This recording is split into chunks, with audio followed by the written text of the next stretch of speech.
Hey everyone, welcome back to Mithral Brews. My name's Chris. Today I'm going to do something a little bit different. I'm going to actually go into some modules that I like to use when I'm creating content. I know most of my videos I've not really shown modules. I try to run most of my game sessions and even when I create content to be as module free as possible. My feeling is modules are great. They enhance the game. You can go anywhere from running it just as is with only content modules like the player's handbook or the Monsters Manual, for instance, in D&D 5e. Here's your core content modules, to using modules that you create, or creating or using modules that other module creators or other creators have created for the system. And some of those can go as advanced to really making the game feel and play much like a video game. I mean, they'll even call it out like this is a Baldur's Gate style UI that gives you the feeling that you're playing a video game. And depending on your group and the players that you're with and yourself, that might work for you. It might not. I like to really use Foundry as a way to replace pen and paper gameplay. So if I wouldn't need it to do that on pen and paper, then I probably don't need Foundry to do it for me. But there are definitely things when you're creating content that makes it a lot easier to use if I'm using a module. So let's get into a few of those. So I'm going to switch. I actually have two instances of Foundry up. I have one that's on my local computer because there are just some things I do only on my local computer version. So I'm going to show you this one. This is the world I typically show and I create in. So I'm going to quick show one of the first modules that I use is called D&D Easy Reference. And D&D Easy Reference, if I pop this up here and go to its page, D&D Easy Reference here kind of tells you everything it does. It adds a menu to the Pro Mirror containing references to D&D systems for quicker, easy additions. So this really kind of cuts down some of the work in building content in your journals. And I really like this because I don't have to remember all of the enricher formulas and scripts to do some of the stuff in my journal. So I'm going to show you an example of what it can do. If I go over here and I build a journal, and say I'm going to create an entry that is just called, I'm just going to call it test. So test YouTube. All right, I'm just going to create this journal. I'm going to make it a text entry, and I'm going to call this example 1. All right, so here, if I'm writing a module for myself, or maybe I'm just writing notes on a upcoming session, so some notes that I need to remember. So when the players enter the room, have them roll. Now I want to have them roll a perception check, and I'm going to leave a space to notice the hidden trap, let's say. Of course, we can be more detailed, but right here is where we want to put the roll or the call out to allow you to call for the roll right out of the journal. Now, if you watched my video building an adventure, I had these already built into the adventure. In that video, I linked a video to another awesome creator over at Cantrips Media, and she showed you how to do this manually. What I'm going to show you is how to do it using this module to make it a lot easier. So if I want to do a using the D&D Easy Reference, I'm going to click this little box here. This is the D&D Easy Reference, and I'm going to choose what I want to put in there. So I want to do a check, and then I want it to be a perception check. So I say what it is, and then I say, what do I want the difficulty to be? So let's say I want it to be 14. I want it to be, let's do the long format, and that's all I want it to set as. So now it sets as this here. So I'm going to put this to the side so you can see the changes.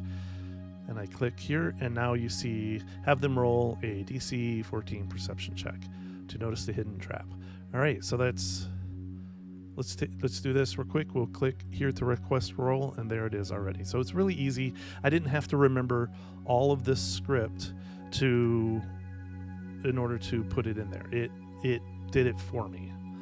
If I want to performing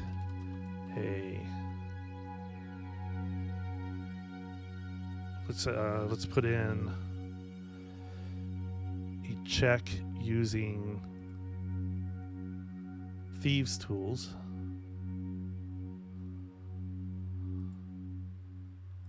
Let's set DC to 18, let's say. I mean, I don't know why it'd be that, but let's leave it short format for now just to show what the difference is.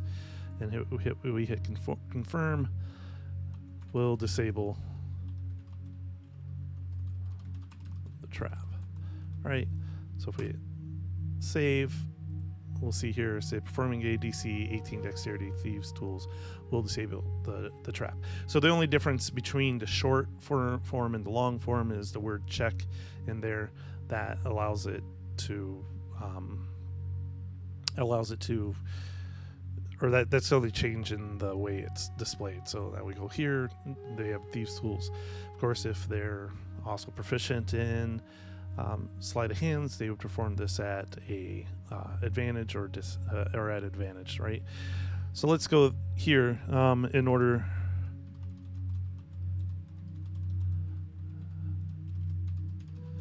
A blade swings down and blades down to catch the unattentive adventurers by surprise. My brain is not into writing on this stuff right now, but all right. So, all right, have them roll a. So we're gonna have them roll a reflex save. So we're gonna do saving throws. We'll do long format. It's a reflex saving throw, and we confirm. Or take. Now we're gonna add damage. All right, we're gonna do a damage formula. We're gonna say we want it to make sure it's showing the average.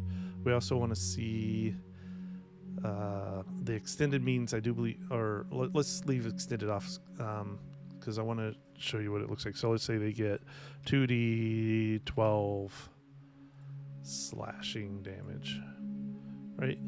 Then we hit confirm, so it puts that in there. And there's the saving throw. We can do the saving throw, and there's the damage roll. We can click there and roll the damage. Right. That's just those. I do believe if I were to do this, I think the extended version just says the word damage in it. So yeah, it just puts the word damage just like this. Just puts the word check in it. So I don't really usually use the extended version. That's why it's just, I think it's set to default to non-extended. But depending on how you like to read it, you might choose that differently. Other things it can do, you can automatically put healing formulas. So if you want to always have, let's say you have something written in there, the magical bottle, or let's say there's a fountain that gives healing, and you want to say it does 2d4 healing to anyone that drinks from it. And then there you go. Now you have your roll, and you don't have to remember the formula. You don't have to remember the formula. So it's very useful. It does everything from you could just put if for instance, if I just want to put in a reference to intimidation, I can put that there, and then it'll give me it'll take me to the rule reference, and there it tells me what the rule reference. It's grabbing it from the SRD, I do believe. Oh, they actually, so this is even new to me. So they even give you the text formula. So if you wanted to put narrative, now it puts the narrative, and this was something that I like to do. It actually puts in the class narrative. That's awesome. So that's new for me. I didn't realize that. So that's definitely going to make my life a lot easier. Even some of the styles like advice, quest. Oh, that is beautiful. This module creator really like thinks a lot like I do. Like, just what can I do to make things easier? Yeah, look at that. That is awesome. This is the D&D 5e reference module. Again, I think it's useful. I don't see why anybody couldn't find use out of this, just to make things so much easier in terms of finding references and conditions when you're just setting up your own journals. There's even a more powerful feature of it that I like, and that's going to be this. I'm just going to grab a bit of text from an adventure. I'm going to create a new page and call it example 2. And I'm going to paste this in without any references. And now I'm going to click this, and I'm going to have it detect the pattern. So I'm going to look for healing formulas, and it goes through the text and it doesn't look for healing formulas.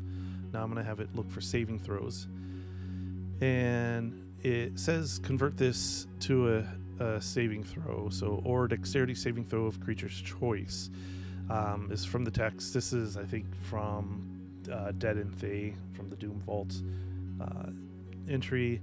I just grabbed the easiest one to find. So it's saying go ahead and do a dexterity 13 strength or dexterity saving throw. I actually don't want to do that. There's a better way of handling this, so I'm just going to skip this. It's going to look for, okay, it doesn't find any other saving throws. So how do we do this better? Well, let's just put a break here quick. This is a great example of what you can do. So it needs a DC 13 strength or dexterity saving throw. So we're going to go here. We're going to go to saving throws, DC 13. Let's do long format. Let's do a combination strength, dexterity, and confirm. We're going to go over here. All right, so strength, dexterity, long format. And I'm just going to get this set up correctly, and then hit save. Now it says DC 13 strength or dexterity saving throw, creature's choice. So if I click the button here, now it gives the option, and then the player or the creature gets to choose what to pull from. All right, so that's that. Let's do checks. All right, so here's an example of where you see a DC 15 intelligence check. So we're going to confirm. We're going to say yes, we want that. Let's state the long format. It's not passive. It already knows it's intelligence, so we're going to click yes, and then we're going to keep going through. Found another one.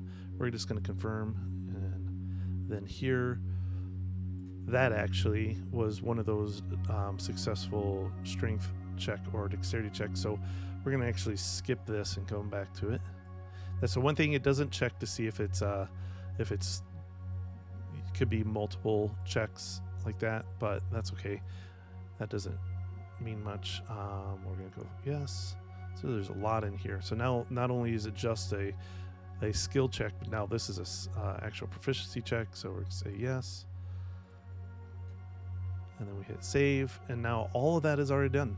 Other things it could detect, it might detect damage formula. So there's a damage formula. There's another damage formula. If we hit save, so now we have the damage formulas built in. Like that. We can roll right from the journal. It will detect conditions, so or become restrained, so we want that there. We want to be able to apply the condition. Then another creature can try to pull a restrained condition. Well, let's do this. Let's confirm it, but we don't need to apply. Maybe we just need to reference it to remember what restrained means. Same thing here. Can be knocked prone. So we're going to confirm that. We want to be able to apply it straight from there and then hit save again. So now we have the ability to apply the prone condition. Look it up here. We can actually even just hover the restrained and it will give us the information for the restrained condition. So it's a great example of being able to quickly take and cut and paste content from, let's say, D&D Beyond, if you are, let's say, importing your adventures manually, and then being able to go through and find all the links and stuff that you want to enable to make your journal a little more interactive. So that is the D&D Easy Reference module. That's probably one of my favorite modules. So let's take a look at the next module. The next module that I do use occasionally, but not as much. Not as much as I probably could. I could probably use it a lot more.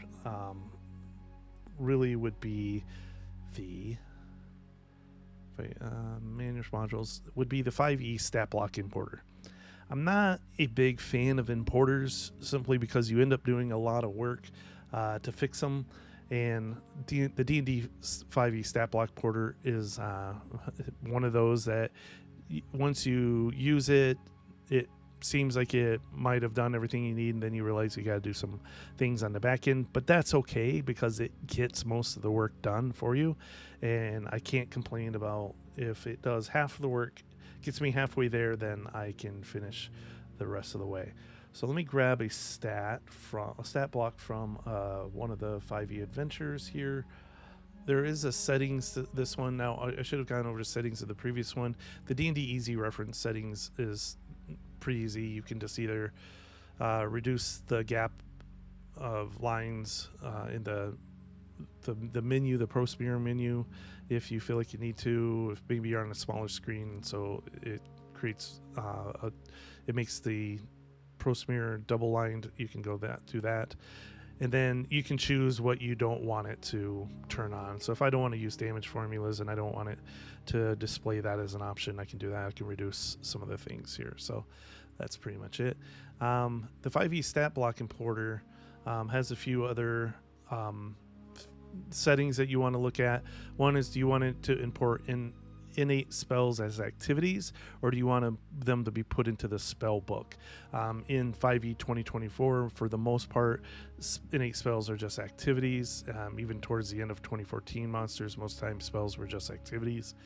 And then you have, where do you want it to find the information on, say, if you're importing a spell or the stat, or for the stat block. So when you import a stat block, do you want it to look at spells and grab the information from the spells? And then where do you want the items to come from? I try to remove everything from the SRDs because I used the 2024 stuff. I'm not importing stats or equipment or anything like that. I'm importing monsters. So usually I'm looking at features, bestiary features that I've created. Maybe I've already created a few and it notices that and uses those. I probably even can turn off a lot of these other ones. I just haven't gone through it that much, but like the biggest thing is like 5e monster features. In the monster features here is from the 20, I think this is SRD, and then this is the 2024, so this is the 5.1, and this is the 5.2 features. I wish, and I don't see them here, it doesn't seem to grab anything from the player's handbook, so, or the monster's manual. That has a lot more, but this helps align it. It makes it a little easier if it finds the same feature and it says, well, why don't I just use the text from that feature and bring it over? And then it makes it easier because then it's a little more accurate and set up correctly. So I'm going to grab a creature from Monsters of Ravenloft here, and I'm going to go to the actors, and I'm going to go import stat block. And this little window pops up, and all you have to do is cut and paste. So I'm going to grab all the the information. I'm going to copy that and I'm going to paste it here in this window. Here's where you have the ability to make some changes if you want. If you want to make some changes before you put it in there, whether it be to the text or whatever, you could make changes here.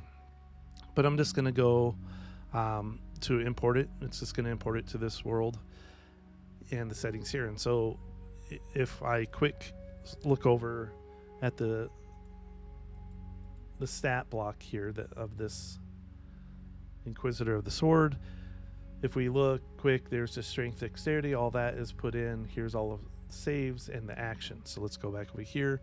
All the abilities here are the same. All the skills, all the senses are in, the immunities are put in.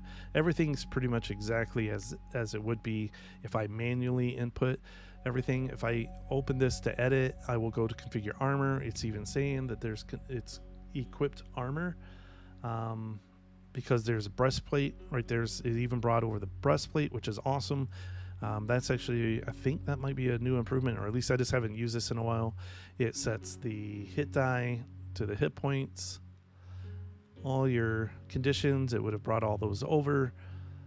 It doesn't set these. It might do that if I grab the 2024 version, but I haven't done that yet. So but then it knows multi-attack. This is the multi-attack from the 5.1 SRD, and then it has innate spell casting, and it looks like it's set it up from the 5.1 SRD. Spells, it didn't bring over the spells, so that might have been a setting that I did, but here's where it's, like I said, it's imperfect. It gets me started. I can go through and set up the spells at this point if I wanted to. It gives me the bonus actions, blink step. Now here's the thing, so it even creates a use feature, so that's actually pretty good. Sometimes you don't see that. How would I say? Sometimes you don't see the importers do that much, so that's pretty good. Metabolic control. At the start of each turn, the Inquisitor gains 10 hit points and can. So does it set up anything here? It doesn't have this set up as a heal. That should probably be set up as a heal, and that's not. So there's a couple things you would have to finish up on this one. This one, it does the attack. It shows the different types of damage. Everything's set up there. It's set up as versatile, so it's got the damage all filled in there. Activities, the attack.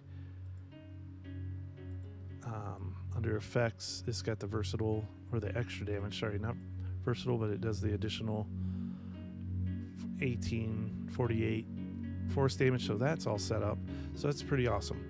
And that is the D&D 5e importer. If I was building all of those monsters, which maybe one day I will, I probably would start with just bringing the 5e importer in, and then going through and just fixing up what needs to be fixed, but that brings things a lot faster. That's the 5e Statblock Importer. The next module I want to show is actually on my desktop. So that one is going to be Tokenizer. So I'm going to go into my home brewery here. And with Tokenizer, I use this to create all of my tokens that I use for my creatures. So I'll show you the full process here. So it's going to take a little bit longer, but I'm going to show you the full process of everything I go through to make a token and why I really like Tokenizer. It makes it easy. I know that I probably have the tools to replace Tokenizer if I didn't really want it, and the ability to make probably even better tokens if I wanted to put the time into it, much like some of the premium modules do. But I'm just going to show you my process and how to use Tokenizer. Now, settings wise, I'll go into settings, Tokenizer settings. All I do is do the quick settings, and I say do nothing. And then the last setting, add a mask to the token when opened. So I do that. So outside of that, that's all I set up. And here's my process. So first you need to have a photo editing tool. So I use Affinity Photo. It's a one-time purchase, and to me, much better, much easier to use than Photoshop. So I let the robots make this image for me, and so I'm going to edit this image. First, I'm going to crop it to get rid of the name, and I'm going to bring it down, get rid of the frame. I'm a big fan of using, I usually tell it to do comic book style, because it gives me really large outside, or really large black ink lines, so it makes doing this easier. So I crop that down. I'm actually going to export this as a portrait image. So I export it as a WebP. And then what I'm going to do is I'm going to get rid of the background. So with Affinity Photo, I'm going to select over here where it says selection brush. And then I'm going to change this to about, I usually put it about 10. There we go. And then I just kind of go around and hope that it grabs as much as possible. And then from here, I'll zoom in and I'll just start looking at the edges to make sure that it doesn't bleed over into the actual image. All right, we're gonna hit delete, and that should remove the background. So if I zoom out, looks pretty good. I don't see any reasons to make any updates to it. And so I'm going to export this file. All right, so back to Foundry. You can grab any, I always have like a default NPC actor. I like to change the name because when the file saves, you want it to be that it'll save with the name that of the creature. So if you don't, then it'll just always be the same name, and then it'll overwrite your images if you forget to save those. So I'm gonna drag this one here. It's lined up correctly. The only thing is it looks like it brought over, I might have missed a little line here. So that's fine. It's not going to show up in the token, but it'll show up in the profile image. Well, no, it won't, because I won't be using the non-background version in the profile image. So this is fine. I'm going to duplicate it right here where it says use avatar image. I'm going to bring it over here. I'm going to get rid of the masked man back there. I like having that there just in case to get me started. And then you want to show the black mask circle there, so you know that that's the inside of the how should I say, that's the token size inside the token ring. So a lot of this is for if you're making token rings. If you want to make your own token rings, that's fine, but this is set up so that I use the token ring that's in the from Foundry. So I'm gonna set it up. I want this to be more of a profile pic, not so much of a total body pic. So I'm zooming in a little bit more, just using my wheel to zoom in. Once I have it lined up where I want it, so I like that, probably more like this. All right, so I'm gonna lock that. Then I'm gonna hit duplicate, and I'm gonna drop this duplicated image down a layer. So there's the same image above and below this mask layer. Then what I'm going to do is I'm going to click this apply mask, and then I'm going to click the edit mask. And then I'm just going to uncover the areas that I want to show. And even here, what we can do is we can right click and try to get rid of that line the best that we can. There we go. That'll get rid of the line.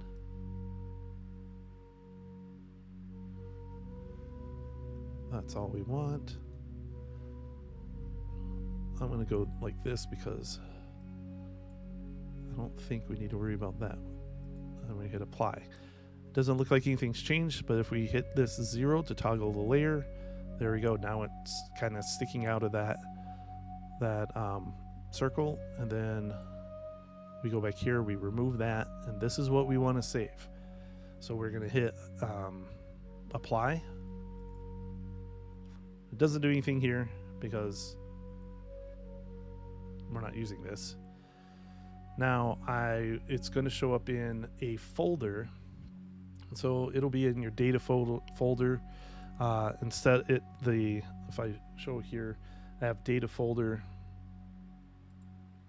and instead of in the modules, it has its own folder for Tokenizer, and then it'll show you all the different folders within that, and then it has frames that you could use, certain masks. I don't use these, so I didn't download any, but then it has the NPC image here.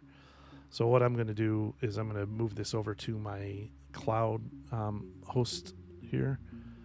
I already have created this creature here, the Juju zombie. I think I built it off of the MCDM zombie. So this is the MCDM zombie, and I made some changes to it based on so this is a 2nd edition adventure, so I read and added some things. Actually, I think this was like some of these pieces came from another MCDM zombie like leader or something, so I took some of the pieces from that. Still CR2, everything still fits within the CR2 like balance, and I made that. So now I just needed to make a new image, so I'm going to hit edit. So I'm on the portrait, so I'm going to go find my portrait that I just created. So I have them organized here somewhat. So there's the Juju zombie portrait, so it brings that over. And then this is the token image, the way it's set up, and I'm not sure. I could bring over that token image here. So I go to assets.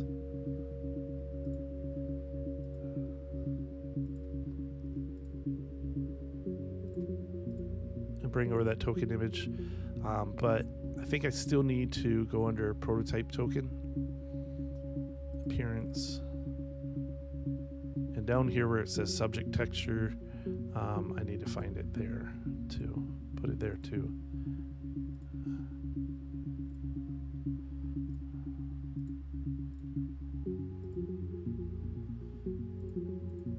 All right, and then we close that. And now if I drop it on the screen and let's zoom in, there you go. It sticks out, pops out, looks pretty cool to me.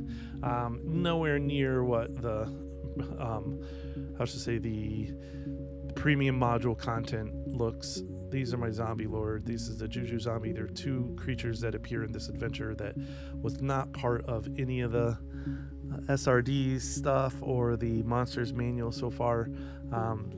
Both appear in the history of D&D in multiple different ways, and so I created these.